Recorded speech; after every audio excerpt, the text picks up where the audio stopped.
Ladies and gentlemen, welcome to episode 33 of The Harsh Review. We are a film and TV podcast. My name is Sean, and with me is Ryan. Hey, everybody. What's going on, Ryan? How you doing? Hey, I'm pretty good, Sean. Sweet. Well, I'm excited for this episode. It's been a few weeks before we really just spent talking about one movie. And this is one that's been on our list for a while, but we haven't done it yet after 33 weeks.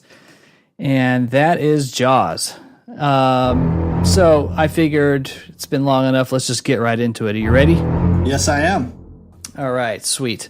Let's talk about it. So now, before we really dive in and start talking a little bit about Jaws and just its influence and stuff like that, what is your first memory of this movie? I remember having this on video cassette when we were kids, and it was taped off of television. And back then, our mom did a really very diligent job of pausing the commercial and then unpausing when the commercials were over. Yeah. But sometimes she didn't do like that great of a job because like stuff would bleed over. So you'd be watching this movie and go to commercial, then you'd have like a bounce ad or something come in really quick. So you'd have that. But I do remember that our first exposure to this wasn't in the theaters because basically when it came out, neither of us were born. So it was all from television. So I do specifically remember this being on a VHS, and we'd watch it, and I remember watching it over and over, I believe, like several times throughout our childhood.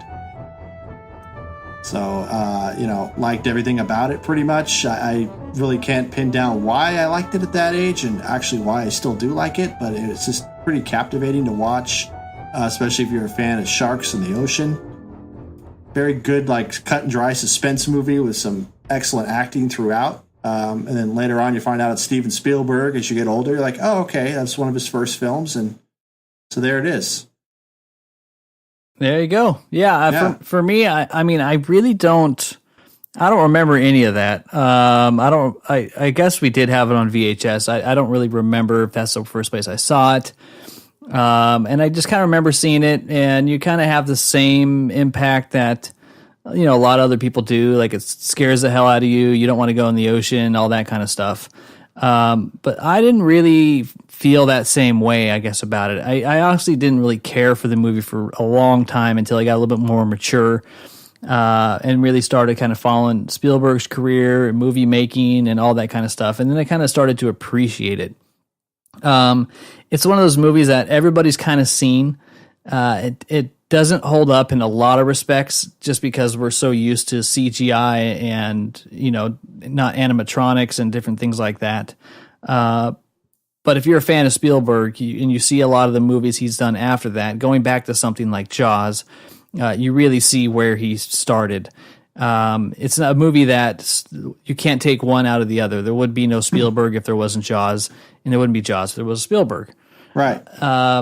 And we haven't really talked about a movie like this before. I don't know if a horror suspense type of movie.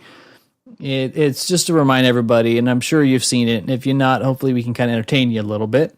This is a 1975 film that Spielberg did after, I believe he did Duel, and that was kind of why he was kind of a pick, because the themes in Duel with the truck, kind of carried over to a shark. Peter Benchley is the author. It was a 74 novel, same name. Basically just a big-ass white shark that attacks beachgoers on Amity Island during New England summer resort town. And it's really the movie that should not have been. There's so many things that went wrong. It was just a disaster in all kinds of respects in regards to making it. Almost broke Spielberg from even wanting to be somebody who had potential in Hollywood. And it's very interesting is if you don't like the movie, you'll probably like the story. And it's definitely worth checking out again just for some of the extras and stuff you get on the Blu-ray release, or you can watch on YouTube or read online. Nothing we're talking about here is new. It's just us kind of talking about a movie I think we both really have an appreciation for. And the documentaries on the Blu-ray are fantastic. Yes, very good. Everybody's in it, and they're like super long. So if you're a fan of the movie, you don't own the Blu-ray, get it now. It's definitely worth checking out. Yeah, and it's one of those ones where we have to talk about it because not only just to maintain the integrity of our show, but it is often considered as one of the greatest movies ever made for a lot of reasons. It kind of sums up what movie making is all about. Yeah, and it was the true first blockbuster when it came out. It was the highest grossing film at its time. Released at over 400 theaters nationwide, so it was the largest movie release ever, and it held the most profitable film until Star Wars came out a couple of years later in 1977. So definitely a huge landmark film, and you can definitely take away a lot of elements that resonate throughout Spielberg's career, although he was a guy who was afraid of being typecast as the truck and shark guy. So you really can kind of see how he maybe overcorrected a little bit with his next movies that he kind of made and didn't really find his footing again until Raiders of the Lost Ark came out. So it's definitely an interesting story that's kind of come along, and just a killer movie just all around. A $9 million budget, $470 million in the box office. Stars Roy Schneider, Robert Shaw, Richard Dreyfuss, Lorraine Gary, Murray Hamilton, John Williams, probably one of the most iconic soundtracks of all time, and one of the most simple. And it released on June 20th, 1975. So it's been out a while. Yeah. If you haven't seen it, they're going to fill full of spoilers. Sorry, folks. I really hope you have seen it. If you've clicked on this to listen and you haven't, sorry, but it's going to be a lot of fun to talk about. Anyway, let's kind of just get right into it. So have you actually read the book? I know you read everything. Yeah, I read it a long time ago. I remember it being more kind of like almost like a trash novel where it didn't really center so much on the shark. One big thing I remember about the book was there was like an extramarital affair going on between the chief's wife and the Richard Dreyfuss character. Yeah. That got kind of explicit at some points. And I'm like, whoa, what kind of book is this? And they didn't really cover this in the movie. I don't remember this. So there was that. So it's one of those cases, I think. So, I mean, the book didn't really, like, in short, leave a really great impression on me. I just saw it's kind of an early lesson in how a book or a play or something can really just be kind of a starting point for any kind of film. And then it's really the genius of the director who can make it their own. Like a couple good examples would be There Will Be Blood, where we talked about this before, where he just took, a source novel and really just a faint idea from the book and then just made it his own with his screenplay. I think with Jaws, I believe Robert Benchley was involved in the screenplay, but you had a lot of people involved in that screenplay too. So after it was all said and done, I think it morphed into something that was well beyond the book, even though it retained the basic plot and a lot of the characters too. Yeah, there's a lot of those subplots that Spielberg kind of made, and he also wanted to have some freedom to add humor and things like that when he was developing it. Didn't want it just to be a super dark sea hunt kind of movie. And his girlfriend at the time, his friend at the time, Carl Gottlieb, was a comedy writer, did like The Odd Couple and stuff, and he kind of went through the script and added elements of humor to the characters and stuff like that to spice it up. He's also in the movie too. Yeah. And so, I mean, I don't really know where to start talking about it, so I think we're just kind of jump all over the place and just talk about it in general. There's really no need to extract all the specifics and details. I got a lot of fun facts and things like that we'll sprinkle in through our discussion. I think maybe just kind of go over some of our favorite moments, favorite scenes. One thing that really caught me the last time I watched it was there's a scene when they're in the hospital and they're smoking cigarettes. Yeah. And that kind of shows you how old the movie is. Come a long time. Come a long ways. I mean, that one thing that made an impression on me too was the jacket that the mayor wears. Oh, the pimp jacket? With all the anchors on it. Yeah, a nice little tie there. It's like something I'd like in my wardrobe, perhaps. But I don't know. I mean, there's like a lot of really memorable scenes in this film. One that I should have mentioned earlier that kind of scared the crap out of me when I was a kid was when Richard Dreyfuss. What's his character's name? Who, Richard Dreyfuss? Yeah, I should know this. Oh, yeah, he that's a great question. It's let me pull it up here. Hold on. Hooper? He's in when Hooper is they Hooper? go out in the boat and they look under the boat and then the guy's head like comes out. And you get the little music. Yeah. That's like the first really, gotcha moment. Yeah, and interestingly enough, and I'll be kind of interjecting with a lot of little fun facts and stuff, that scene was filmed in Spielberg's swimming pool. So, that's one of those things where they had to go back later and add some stuff in. So that was one of the really scary moments. But I think we should get this out of the way right off the bat and talk about probably the most memorable scene in the film for me. And you get to appreciate this as you get to look at great acting is the speech that Robert Shaw gives later on in the film about the Indianapolis sinking and how it's kind of used to really illustrate his character well into the film.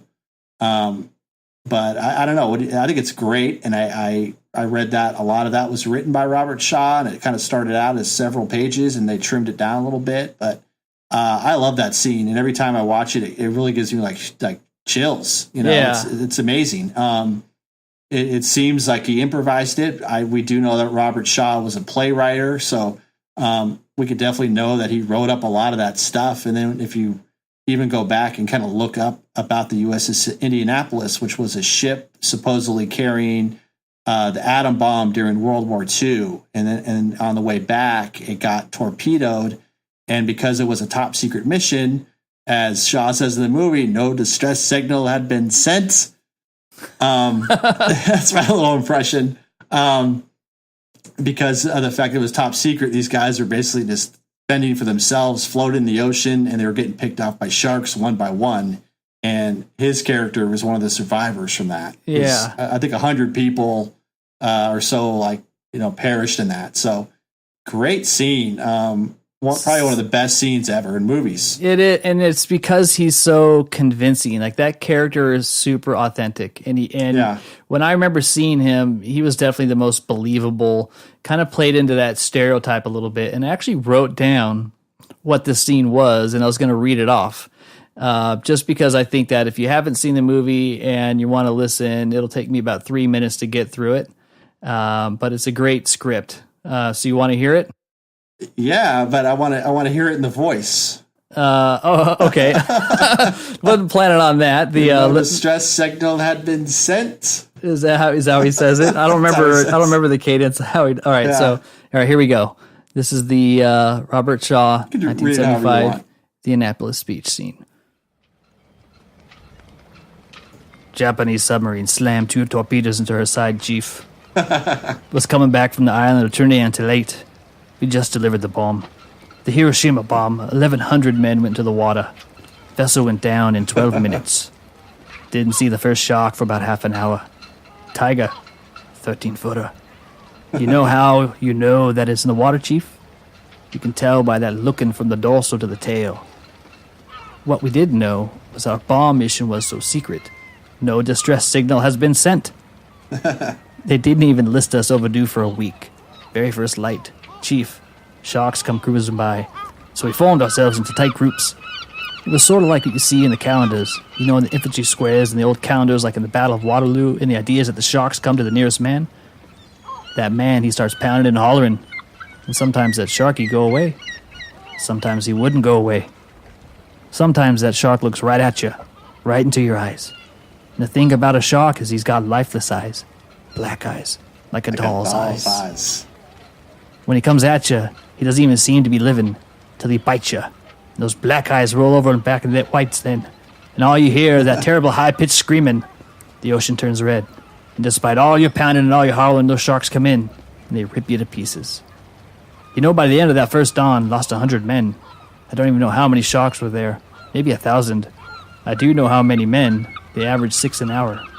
Thursday morning, Chief, I bumped into a friend of mine, Herbie Robinson from Cleveland, baseball player. Bosun's mate. I thought he was asleep. I reached over to wake him up.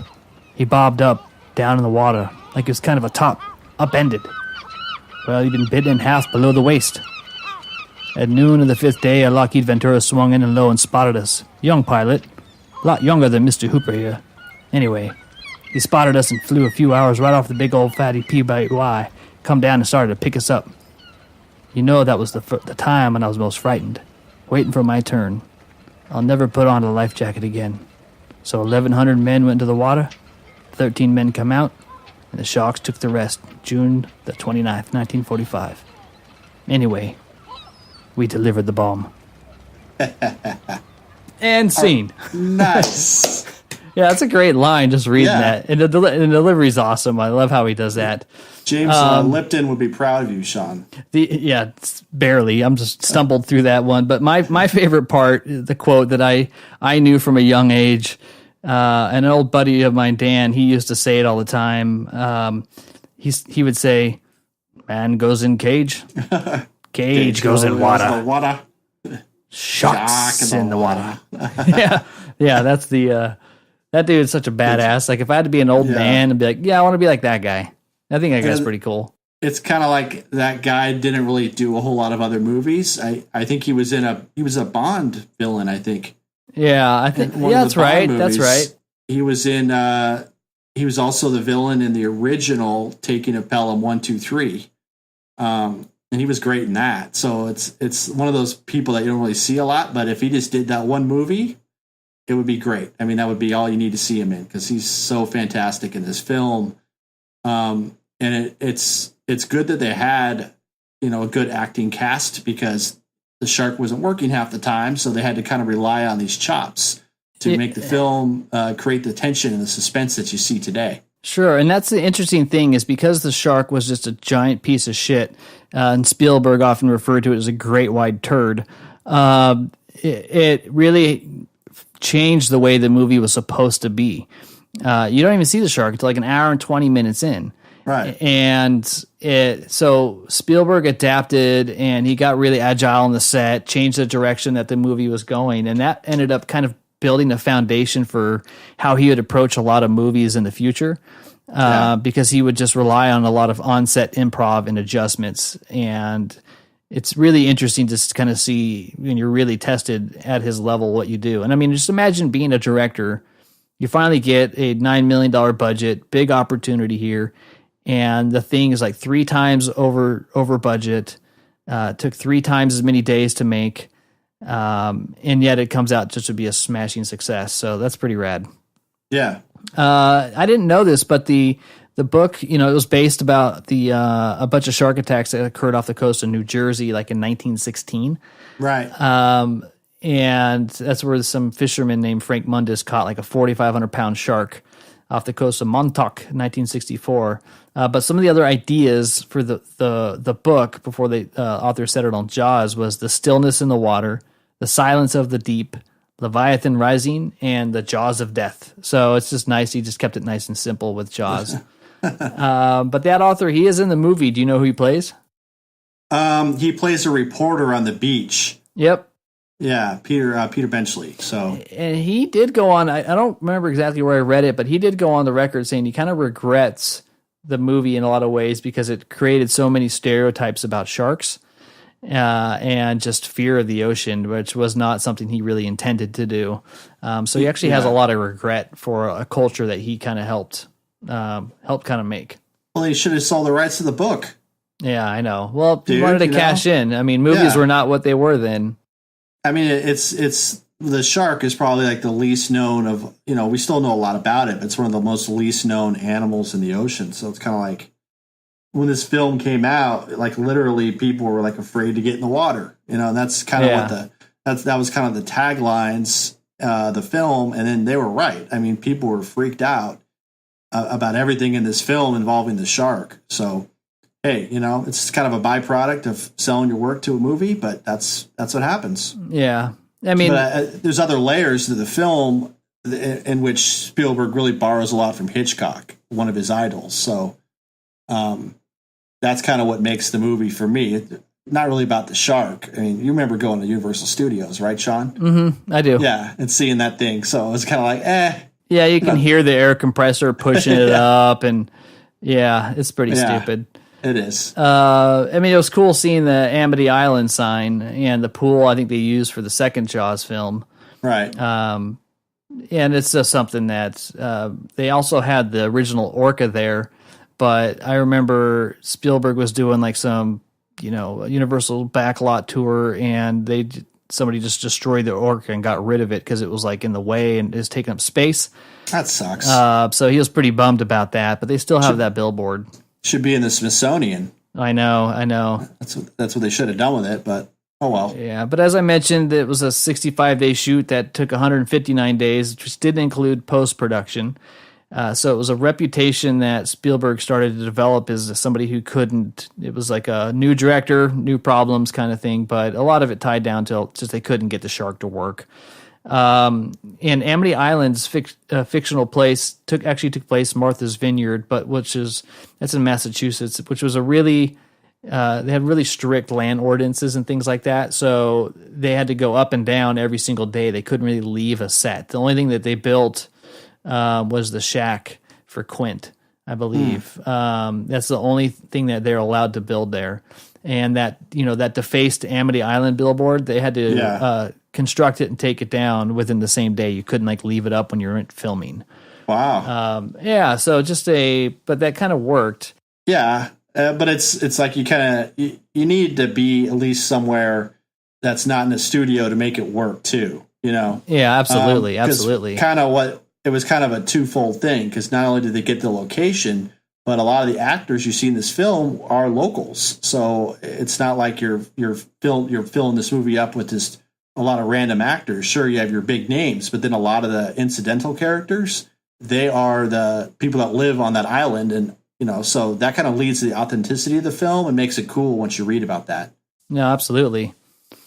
Another interesting fact was that the shark that was nicknamed Bruce by Spielberg, which was the name of Spielberg's lawyer, which isn't really that kind of clever, but in Finding Nemo, that's the name of the shark in that movie. So I didn't know that, but in hindsight, you kind of go like, oh, that's where they got it from. Smart. Yeah. A couple other things that were interesting is, the opening scene, which freaked out a lot of people, with the girl swimming, and then she gets jolted around and then goes down and gets killed.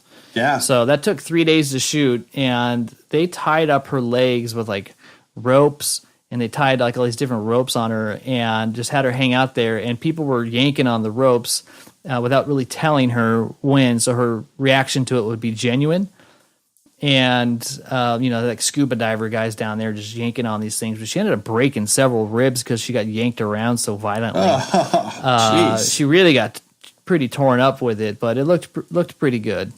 Hey, and then we never saw her in anything ever again. So no, absolutely. I mean, actually, funny you say that, because she did show up in Spielberg's war comedy 1941 as like a spoof, but instead of it being a shark, she got picked up by a passing Japanese submarine.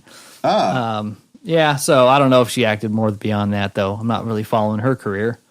No. But this is a movie to where, once they kind of landed their director and they've got everything going, like all their first picks for actors, none of them signed on. Roy Scheider only got the role because he overheard Spielberg talking to a buddy at a Hollywood party and kind of weaseled his way into the conversation, saying he was interested. And Spielberg remembers him from the French Connection, so he offered him the part. Richard Dreyfuss was kind of an unknown, and John Voight was supposed to be the guy. John Voight? Then John Voight fell through, so it was Timothy Bottoms. Who the hell that is, I don't know. And then Jeff Bridges, but none of those went through. So George Lucas, your buddy, recommended Dreyfuss from working with him on American Graffiti. And then Robert Shaw wasn't the guy who was supposed to play Quint. They were supposed to try and get Lee Marvin or Sterling Hayden. Old actors, I don't know who they are. But eventually Shaw came along. Sterling Hayden was in The Godfather and Dr. Strangelove. Okay. There you go. Yeah.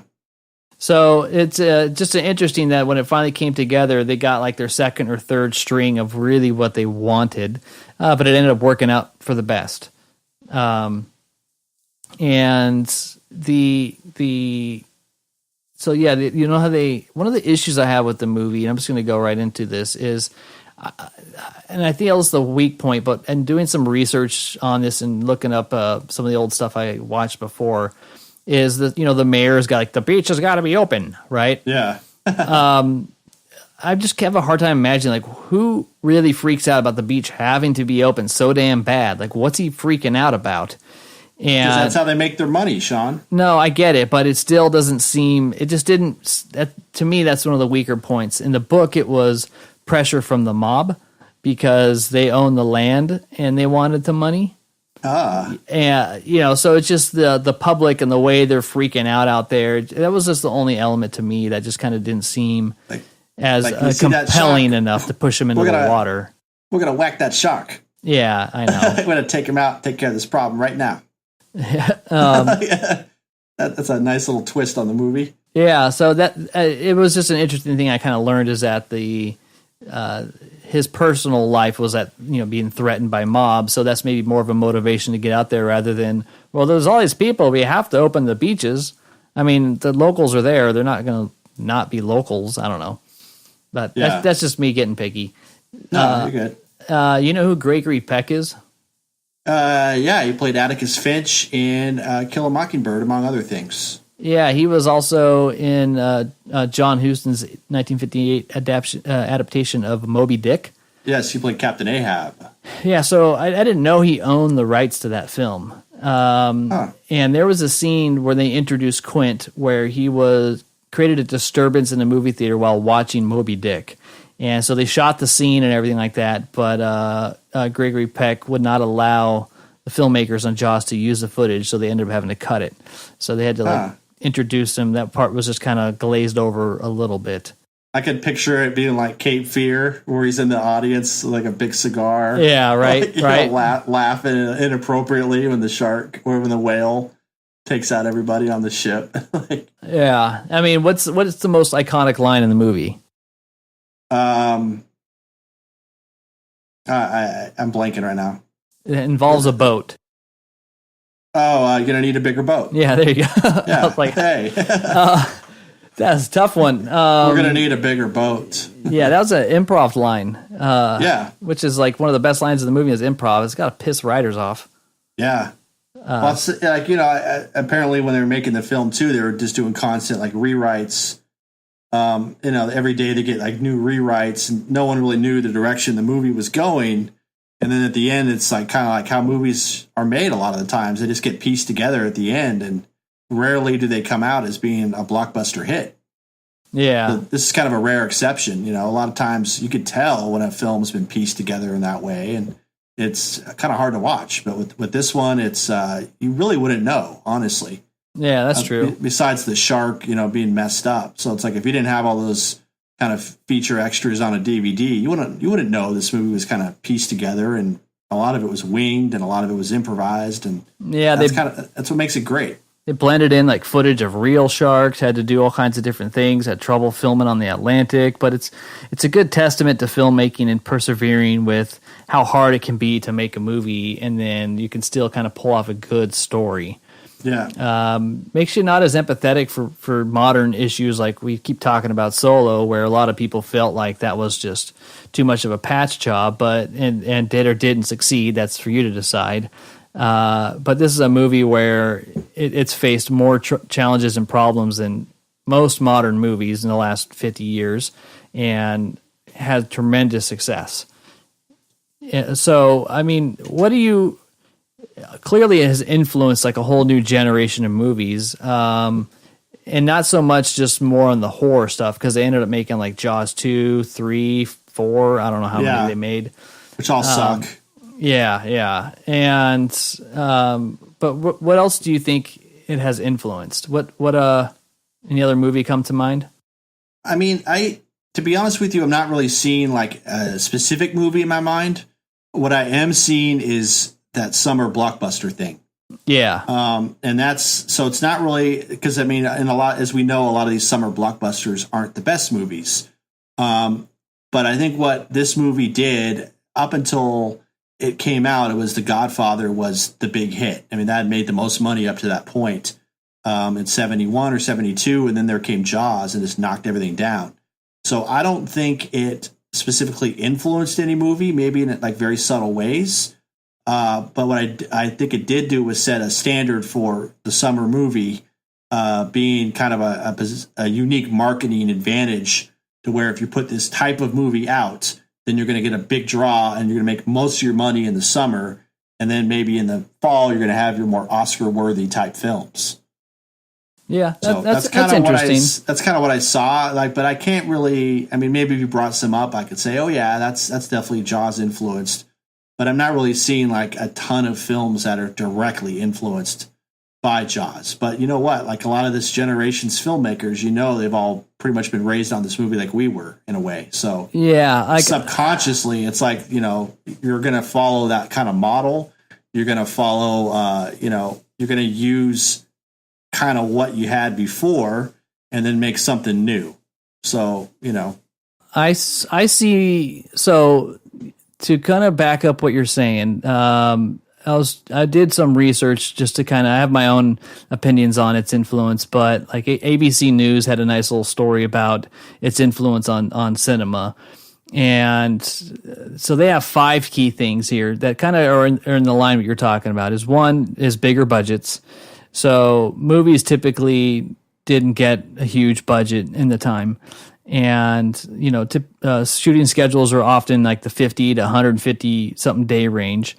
But typically they were way less than 50 for the most part. They really wouldn't allow movies to go that long. If Jaws was made today, it only cost about $40 million.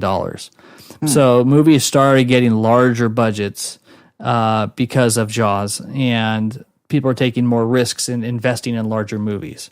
So that was a good start of a trend. And before 1975, movies were rarely advertised on TV.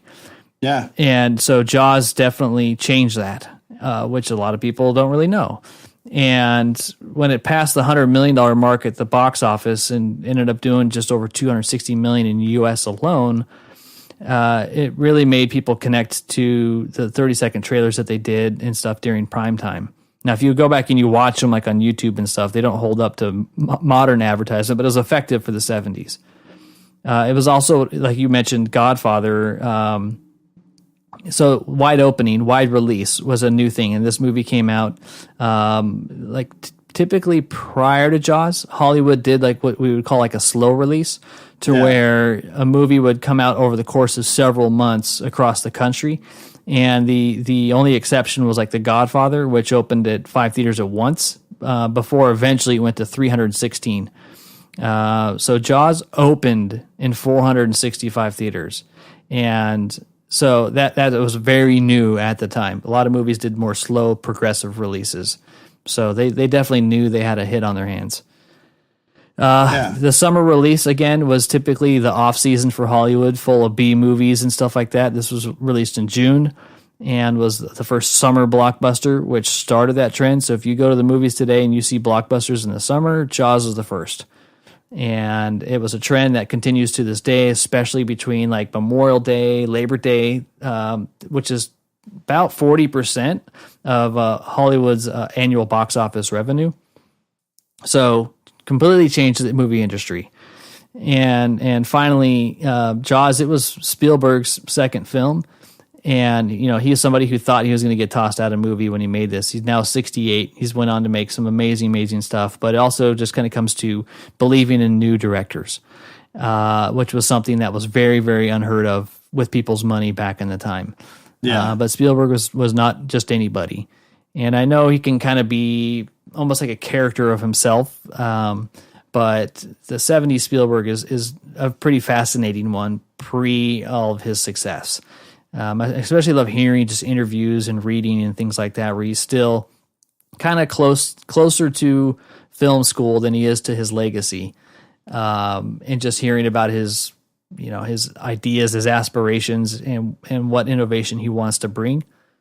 And so, in my opinion, movies that are influenced by Jaws, I would have to say anything where the main hook of the movie, like for example, the shark, and you don't see it, and you didn't see it for an hour and 20 minutes. That type of suspense without showing is, I think, what Jaws shown was really effective. And then obviously that connects back to more like Hitchcock and a lot of those roots. But to a modern movie person today, that's probably a reference they're not going to be connected to. And even Jaws is a little far out there for most modern moviegoers. I mean, unless if you're under 30, you probably haven't seen Jaws, or maybe you have. I don't know. I just think that I mean, it's fun to see. Like last year, and they've been doing this every summer for a couple of years. This theater near where I live, they're showing it like for one night every year, in the summer. So, and last time I went, it was a full theater, which is cool. So, it's cool to see movies like this in 2001, like old movies in the theater, because they really feel different watching them on the big screen than they do just sitting at home. I mean, both look great depending on your systems, but it's a different experience seeing this kind of movie in the theater where you're kind of with everybody and you might have seen it a million times. That's great, but it's a different feeling. Yeah, that's true. The other ones that come to mind, and I really was struggling to look online for movies that really kind of took from the Jaws template. The best example that's been brought up is 1979 Alien, Jaws in Space. Yeah, pretty much. So that's a good example. Yeah, I mean, Tremors in 1990. Nice. Even Basic Instinct in 1993. Okay. Was taking from like the Jaws template. So I just think the rest of it's all just a bunch of shark crap, piranha and orca, and all those kinds of clearly Anaconda, Lake Placid. Yeah, that's all from Jaws. So, and I think I remember like Orca, that movie came out like right after Jaws, like it was trying to capitalize on the whole, and it's like, all right, you guys obviously missed the point because this was made by a master filmmaker, who will be a master filmmaker, so it's not really happening, with this killer whale movie you got. I mean, you have to have all the right pieces in play for it to be a good movie. Yeah, it definitely came out 2 years afterwards, tried to capture on it. It's terrible. It's so bad. It's so bad. Yeah. But I think that's what I appreciated. So Jaws is one of those ones that I like to go back to, watch it every year or two. I've got the Blu-ray. I've got it on digital as well. And I just kind of like watching more like the craft of making a simple movie, because it's so simple and it's kind of refreshing. Movies move at such a fast pace. There's so much CGI. There's not a lot of strong character development. It's not a movie that you could release today. Just take the exact same pacing, editing, take the exact same script, just do it in today with today's, actors and cameras and all that kind of stuff, and put that out. And I do not think it's going to have the same type of, effect for what it is. Right place, right time clearly plays a lot into it, but I think objectively speaking, it's still very, very good. Yeah. I think one of the last ones I want to just kind of talk about, and this is one I think is often overlooked, but is the power of music. Yes. Every single movie you love would be complete shit without music. And I mean, there are movies that don't have much music at all. No Country for Old Men. Yes, and so those are the exceptions. There's ones that don't rely on music to set the tone, and that's what kind of works for those kind of movies, because you kind of got to go all in if you're doing that. But for the most part, aside from westerns and things like that, movies that are of suspense, horror, action, they need music to kind of set the tone and to bridge things together. And so with John Williams' score, as simple and as perfect it is, just shows you how much of a genius he is. Yeah. And just people's reactions when they first heard the music is it's kind of got like Peter and the Wolf elements to it, where just the sound, the two notes that bring you up, and connect you to the shark. The pop culture influence alone is just crazy. Yeah. And that's like his theme. So it's like, you give this animal a theme, you kind of personify it in a way. Yes. Exactly. It becomes more of like a conscious killer in a lot of respects. It becomes a character. If it didn't have that, it wouldn't have any kind of personality or impact on the other actors and such. Right. But yeah, the music is what makes this movie. It hands down is what freaks you out. It's something that you imitate when you're a kid in the pool, and you can just see that people really try to mimic what it accomplished. But I cannot think of a more perfect score for a perfect movie like that. Yeah, it has taken that simplicity, very minimalist, and doing a lot with a little bit. People still remember it. Yeah, absolutely. Even people who haven't really seen the movie or might have seen it one time, you walk away with that theme in your head. Yeah, no, absolutely. And just to close out on like just a personal thing that I really enjoyed about it, because Jaws is one of those ones, like I mentioned, that I didn't really start appreciating until I got older and really started to kind of love the characters and how authentic they were, because I didn't really know them from anything else. Which is hard to do a lot of times. When you see an actor and they're playing somebody else, they're not really going to become beloved, in my opinion. Most beloved characters, it's the first time that they were introduced to a huge audience. Yeah.